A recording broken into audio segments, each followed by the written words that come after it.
banks again, other issues like that, which are of pressing interest, which are actually existential issues for the people of this country. They have to be discussed. We have to take to the streets and defend our rights. I'll just say a little bit about the war. Back in 2020 in March, NATO launched the Defender landing in places like Sicily and Holland and moving east towards Russia. Now, at the time I thought, oh, that's how serious they are about COVID, because the COVID pandemic had already been officially announced. But I didn't think, oh, maybe they're going to take on Russia, because I didn't think they would be that crazy to have the idea of challenging Russia militarily. But that just shows you how wrong is a provocation of the highest order. I mean, do they want World War III? Is that what they're trying to do? It certainly looks that way, even though that option is completely crazy. So, you know, a lot of people are like me. They thought that can't happen, but now I'm beginning to realize, yes, it's crazy, but yes, it can happen. And really, it's time for us to take to the streets. George Galloway has shown a great example in coming out all guns blazing on this issue and many other issues. We're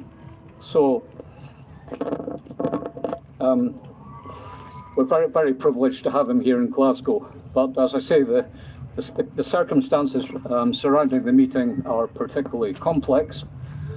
So we'll be staying here, to say, for about an hour, and then we'll be heading off to the venue that we have booked. So what we have now, we have an open mic session, which means that anyone who wants to say anything can come forward and speak. That's also a good idea, because it stops me from ranting on indefinitely. So anyone who feels motivated to stop me from ranting on, please come forward. Sandy.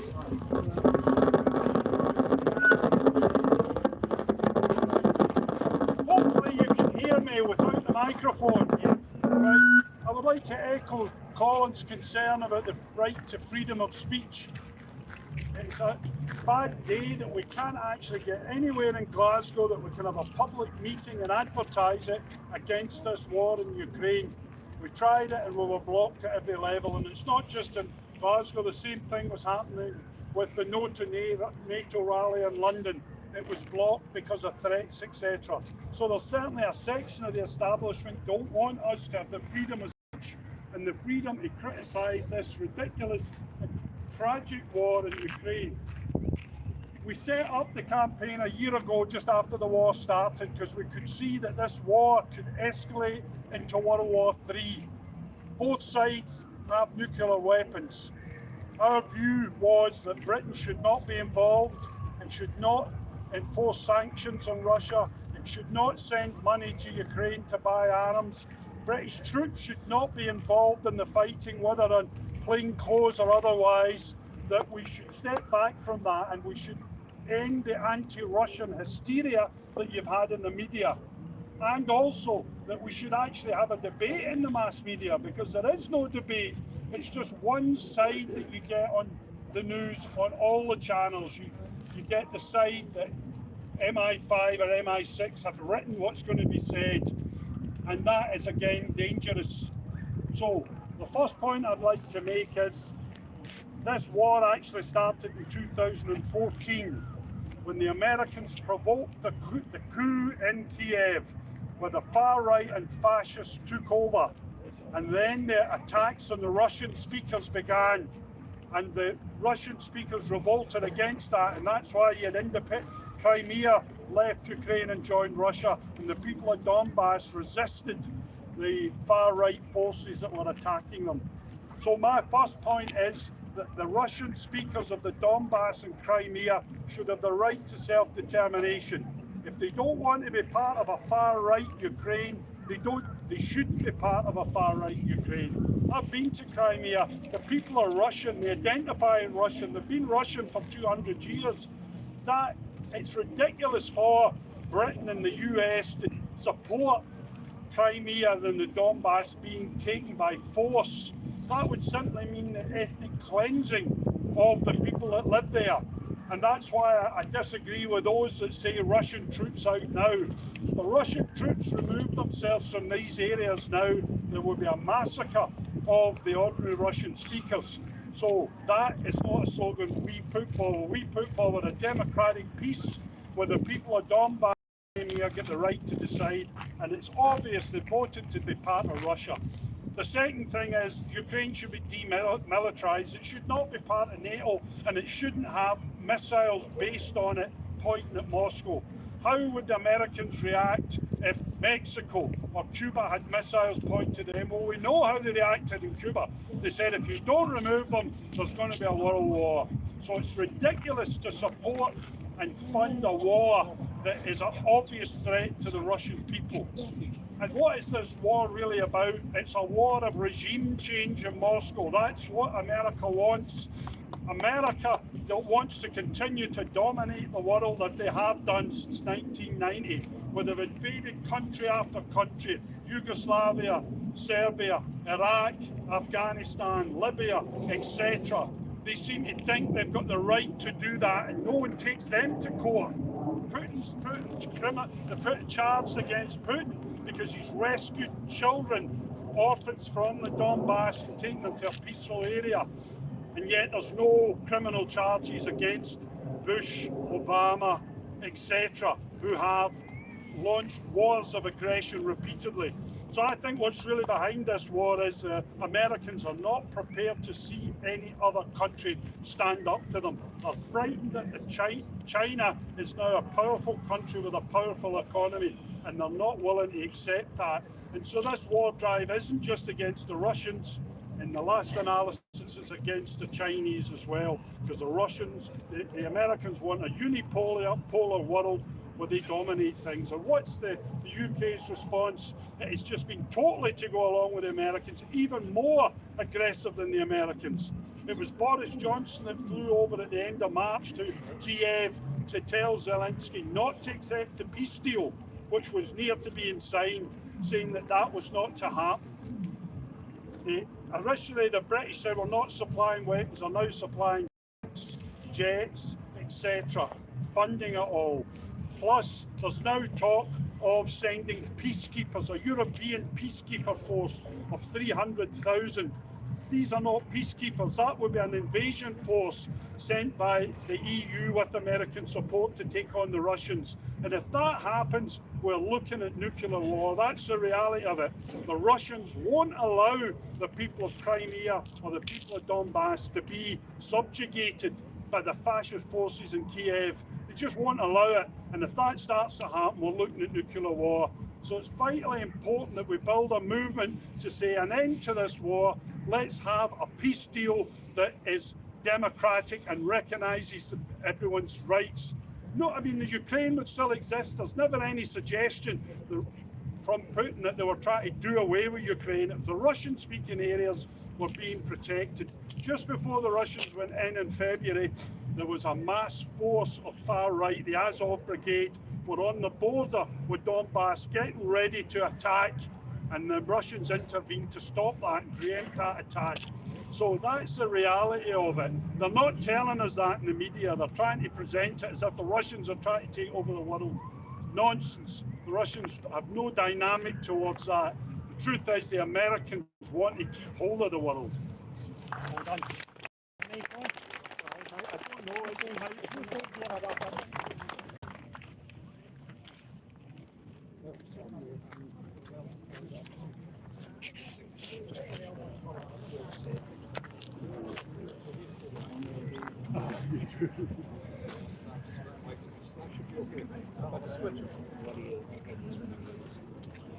Wait, I'll put my glasses on. Put my glasses on. That's better. Shouldn't hear that. Okay. Hi everybody.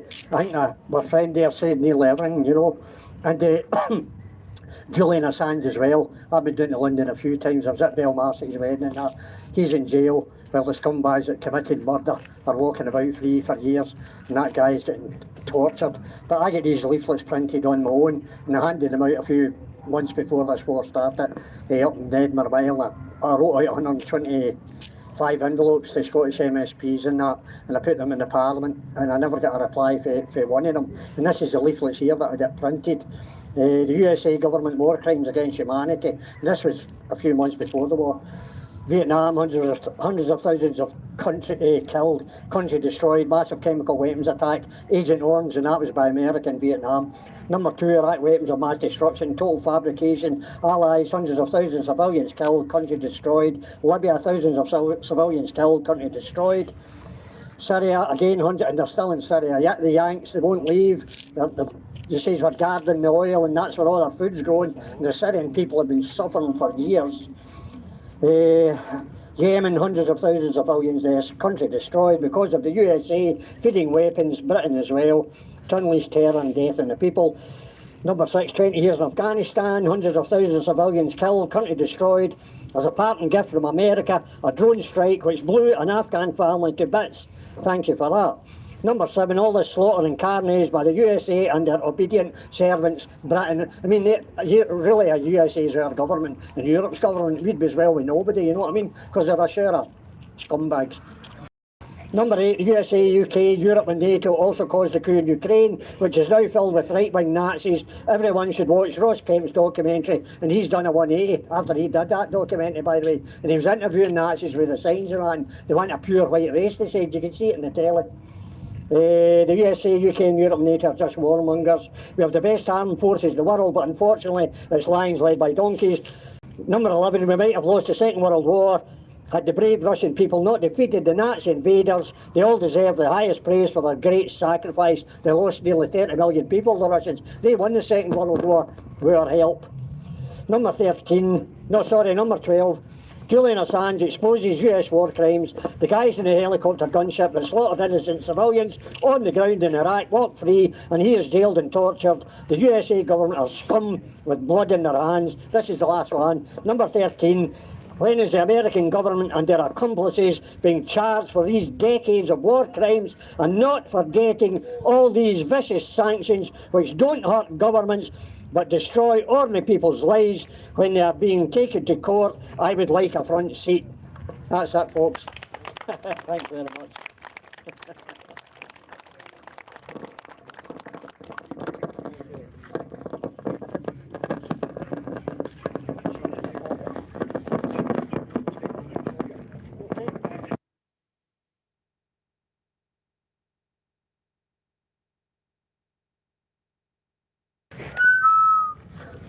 Oh, right, I'm going to keep this short and sweet.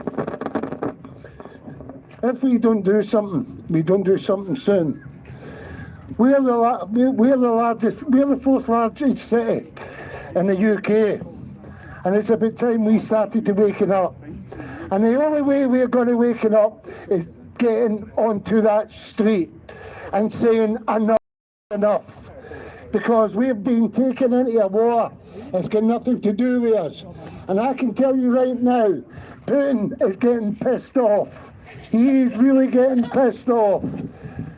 And if the Americans keep going the way they're going, he'll have no hesitation in saying goodbye to every single one of us. The only people that can stop these things is happening. Not just the war in Ukraine, the 15-minute cities, everything. Yous are going to be closed down like yous would not believe, and that's coming very, very shortly.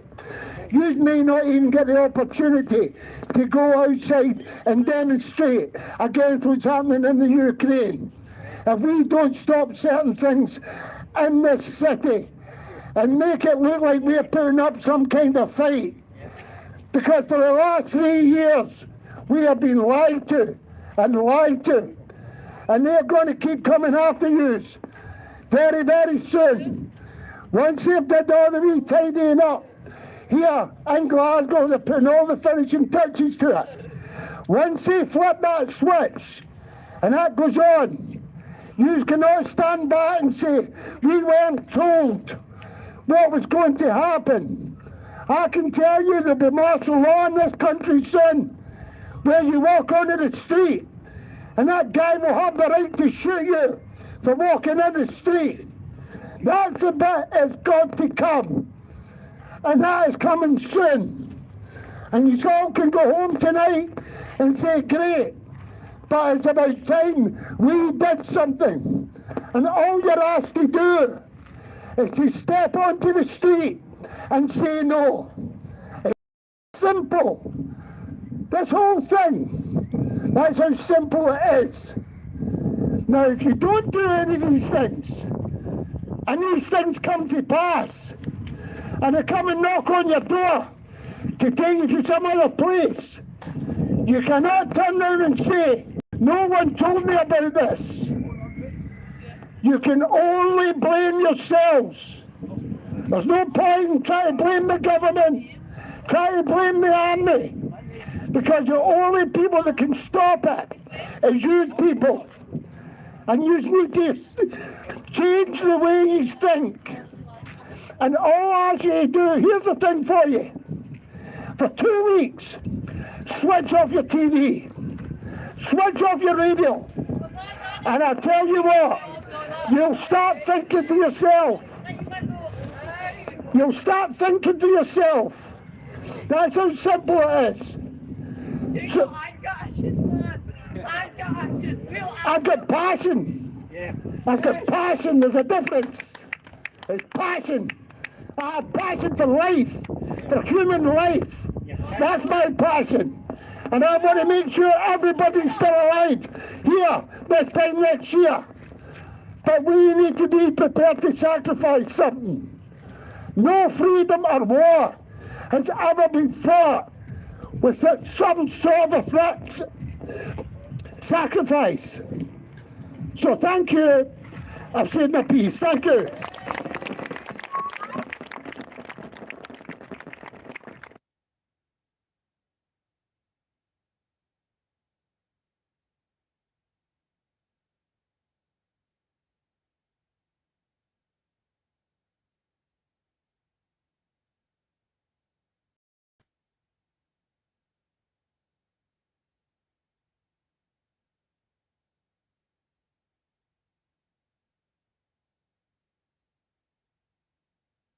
But he's home to sort it up. Right, in you go. So he'll be coming back and then we'll be going to hear Galloway. Yeah, I'll lift the mic. Hey, we can stop this war. It's absolutely awful. They should stop this war. It's absolutely awful. You can wait at Nazis. Fake news is brainwashing us. Absolutely awful. Russia needs peace right now. Real peace. And I hope that God can hear me because he's getting brainwashed with fake news too. Stop the fake news. No to NATO. Absolute devils. Yes, stop the war. Thank you.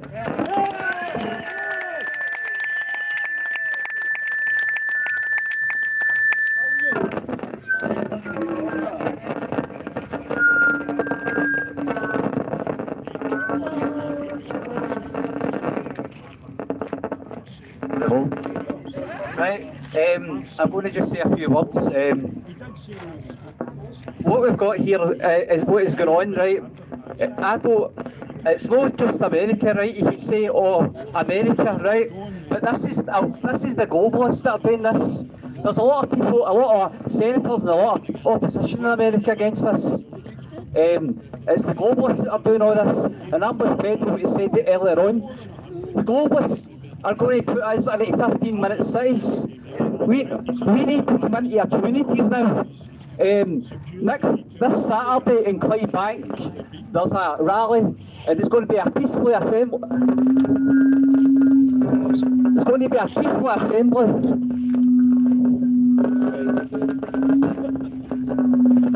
It's going to be a peaceful assembly, right? A peaceful assembly, and 1 p.m. in Clydebank Shopping Centre. And we've already got permission. We went to the police station and declared that we have the right to assemble under common law, our inalienable rights, that we're going to do so. And we have to go into our communities now and take back our country, take back our country for the globalists, because it's not just the war in Ukraine, it's a war against the people, the war against our communities, and we need to get on the streets now, and we have to have our own outreaches against these globalists, our own communities. We've got an outreach every Wednesday in Clydebank Shopping Centre, and we're informing the people actually what's going on, and everybody has to come together now, and that's all I'm going to say. Thank you. Well done.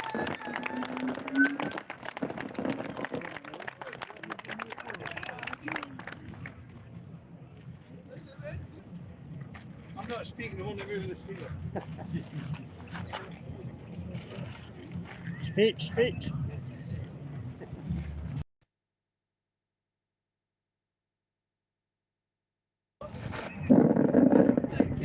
Hello.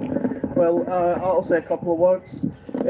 So for over a year, people have been saying, and everyone knows, that the Azov Battalion are far-right, literal Nazis with the swastikas, and they have other hate symbols and documentaries, but it's not reported by the mainstream media. Everyone knows there's been photos of crisis actors, of like a fake pregnant woman getting done up in makeup and then she's in the hospital. I think the Ukraine are bombing their own people and trying to blame Russia. I think it's hard to know really what's going on, because Putin isn't exactly going to tell the world, hey, oh, by the way, we never done that, because I don't think he wants anyone to know the truth either. I think he wants to keep us all in suspense. You know, no one really knows really the danger of Putin, whether he's going to nuke.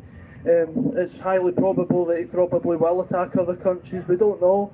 But if he does or he doesn't, you know, Nato did start this war. They moved, was it in 1992, the agreement with George Bush 41. Aye. They agreed that they weren't going to move any further east, and they did. It kept on happening. All the other countries around. So essentially, NATO's in Putin's backyard. So Putin has got a right for this war. And then if you look in, you know, the 2004, you know, the Iraq invasion and the war, that people look at that and they still defend Tony Blair and George Bush, when you could argue it's just the same. If not, you could argue that that's worse, because they attacked the wrong country on a pack of lies, of the fake news, saying that there was weapons of mass destruction when they knew there were none, and they would just want to steal oil. So yeah, they should be in jail for that. So yeah, that's all I've got to say. Thank you for listening.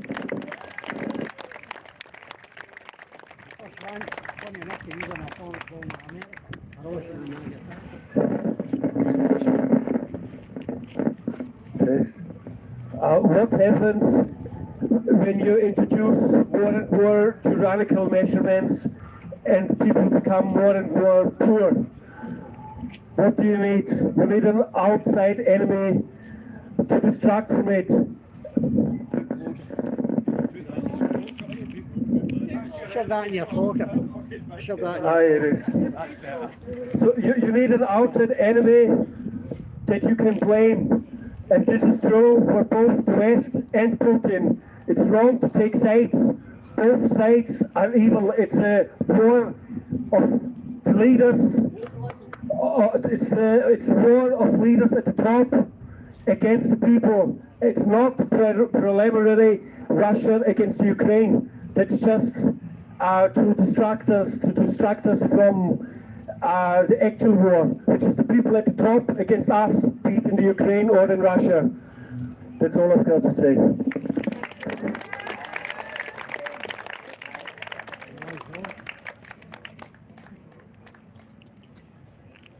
USA against everybody.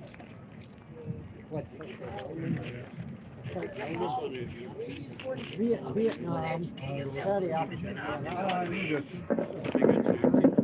I say just a few words in addition to that this is not a meeting of equals. This is a proxy war that NATO have been pushing. way back before 2014 this began. This is a small group of nations, a circle of wagons that are seeking to rule this world through threats of war, proxy war, and war itself. These threats and these wars go one way, and resistance or terrorism flows the other way. And this is not just about plundering the resources of other nations. This is about securing pipelines for capital into the developing world. National sovereignty, therefore, becomes a nuisance to this circle of wagons. The national sovereignty of Russia and, as has been said before, the national sovereignty of China. Now, Russia can put up a fight against NATO, but China represents an existential to the capitalist world order, and this is what they will not bear. This is what has got them so desperate now. So we stand in solidarity with Russia against NATO, and we stand in solidarity with China against these capitalist parasites.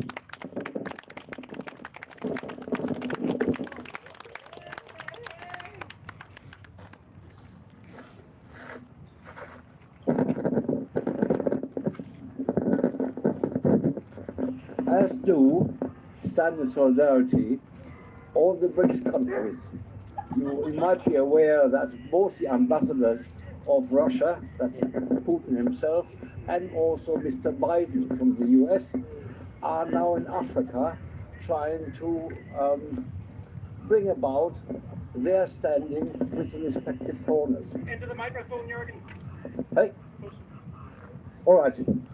And there's another thing I want to point out, having followed the imperialist war over since Vietnam, really, since Korea, 1952, that wherever they go, these Americans, the US, in lockstep with the UK, they go, they destroy, and then they bugger off and steal what they can steal.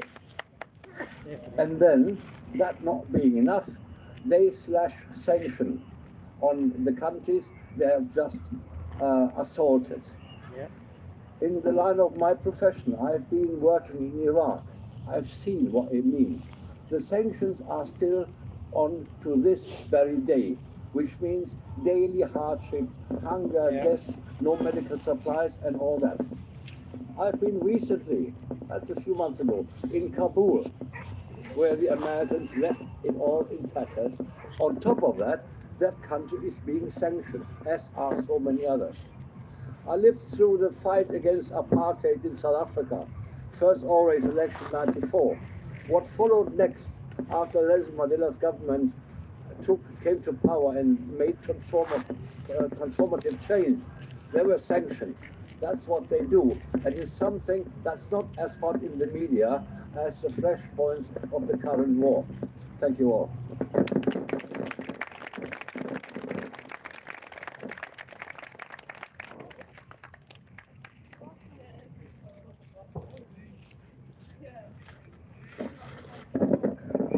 With your permission, as you can probably hear, I'm Polish. I'm one of the Polish people living here in Scotland for many years.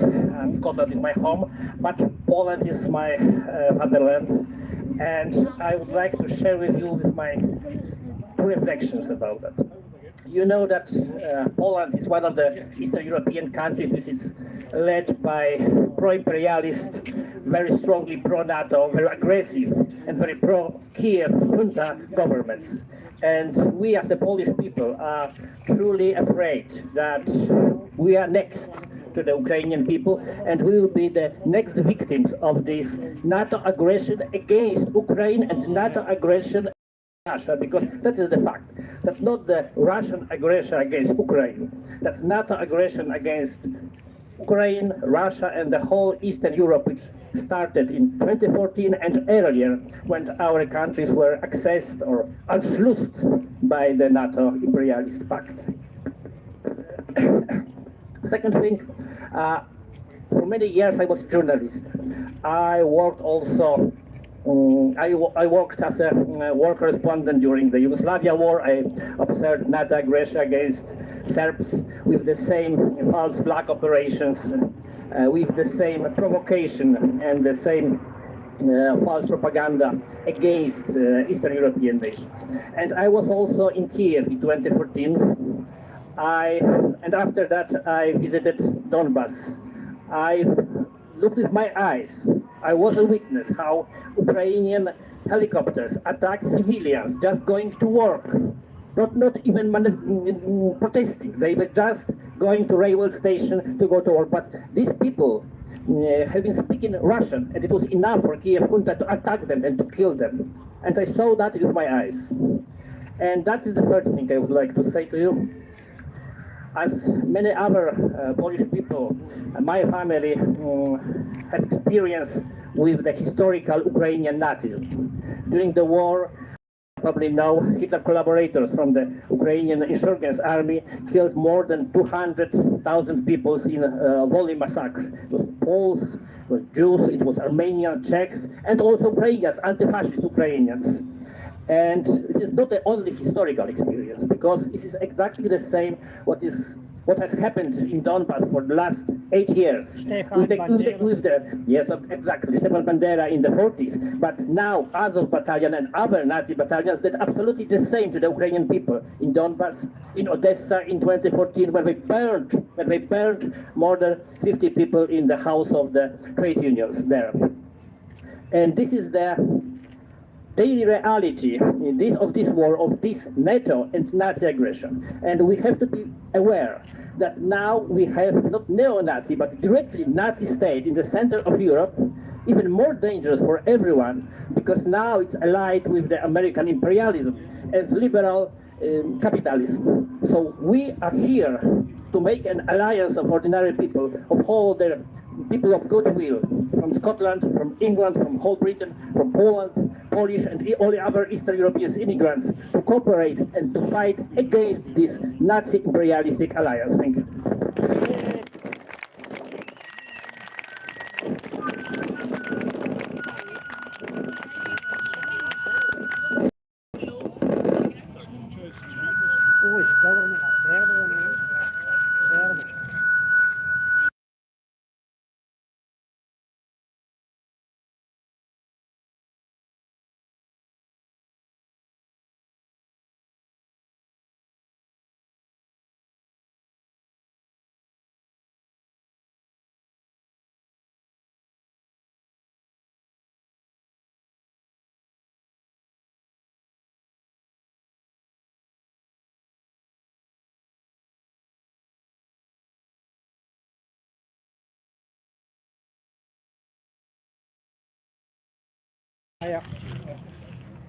Yeah, I'm totally unprepared, but being an East European, I'm Romanian, and seeing the information coming from my country, Hungary, a bit of Russia through Edward Slavsquat, who lives, I think, in Lithuania, I can give you just my personal big picture of this.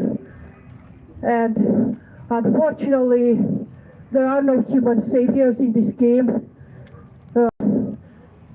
It appears very clearly that Russia has followed up with the lockdown, the injections agenda, now with the digital identity thing, with the Russian CBDC rabble.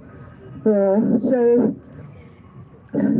the truth is that, although acknowledging that there was a war in Donbass since 2014, let's go back to that time and see that these two regions of Donbass, Donetsk and Lugansk, tried to be independent at even that time because of the attack coming from the Ukrainian authorities.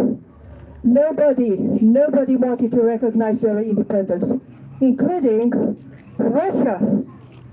So it had to be 8 years of struggle and pain from these Russian-speaking people, and then the whole charade with the lockdown and the vaccination and stuff to come to this point and invade Donetsk. And look at the fruits of these things. because of course we don't know things inside out, but we can analyze the facts. There is a much worse situation now for all these people in Donbass than ever before in their history. I think as for NATO, we know that NATO is controlled by the same elite, by the same money makers. We know that America, it's practically useless to speak about the nations countering each other when there is a global agenda for hundreds of years by these elites, and now it's in full rollout. Their purpose is to turn nations against each other, and they will use any possible argument. The wounds of history, like it happens, with the Polish people, countering the Russians, the Hungarians with the Romanians with the Ukrainians due to the territories they have taken. They use all this because they have to cover up the global genocide that they have perpetrated through this so-called vaccination that is, in fact, I think all of us know here, a form of trying to take over the mind and the soul of humanity. I think nobody doubts that there is nanotechnology in this, and the purpose is to get to the brain. So, in these circumstances, we have to be very, very cautious who we turn against and judge everybody according to their conscience and according to their deeds, because all these countries in the West are heavily infiltrated by mercenary armies coming from the third world. I think many of us know about this also by now. I heard a whistleblower for Germany saying that they estimate they have now 500,000 such people that are seemingly refugees, asylum seekers, military-age young men from Africa and the Middle East. The whole army is like 260,000 people, and they will keep them busy with a war that doesn't really concern them, meaning the Ukraine stuff. Huge efforts to involve the neighboring countries into this fight. Poland, Romania especially, they are heavily populated with divisions coming from Britain, from Spain, from France, and so on. I mean, it's easy to wage a war on somebody else's territory. I think the first and foremost drive for all the people of goodwill should be by any means to oppose war, because this is the shortest and the most efficient way to commit genocide on people. During war, there's no human rights. There's absolutely no protest. There's no individual voices. As Putin has taken care that there is no opposition to lockdown, there is no opposition to the war, because everything is punished with prison there. So I don't want to enter into this topic of secret societies and Zionism or whatever, because we all have a clue about this. I do think this is a time for a real moral revolution, and we have to oppose this on moral grounds and to judge everything and to try to stand on the side of the oppressed. And the oppressed are the population of all these countries, especially of the countries that are involved in this war.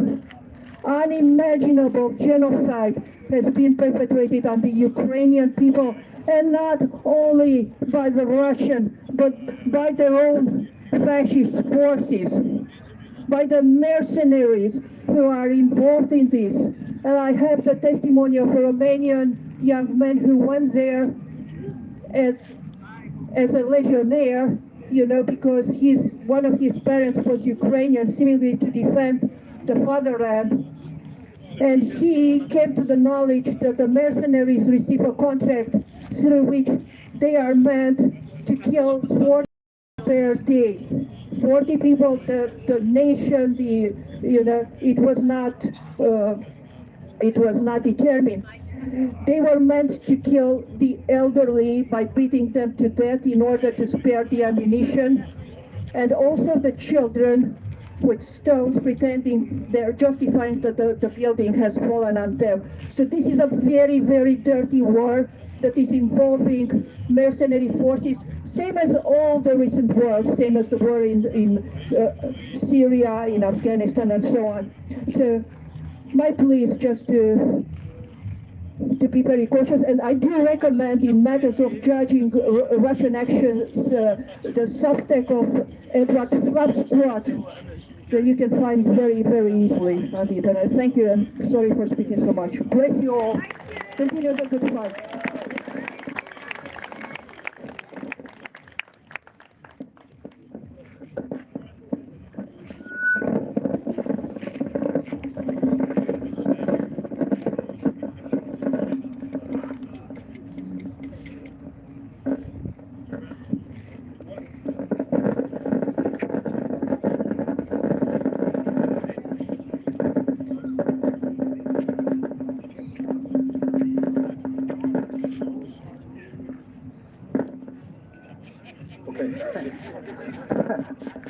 Okay, there's a change of plan. There's a change of plan. George Galloway is coming to speak here. Okay, he'll be down here in about 15 minutes. So we can just continue with the open mic session. I don't know if anyone else wants to come forward and say something. Everyone is welcome to speak who wants to speak.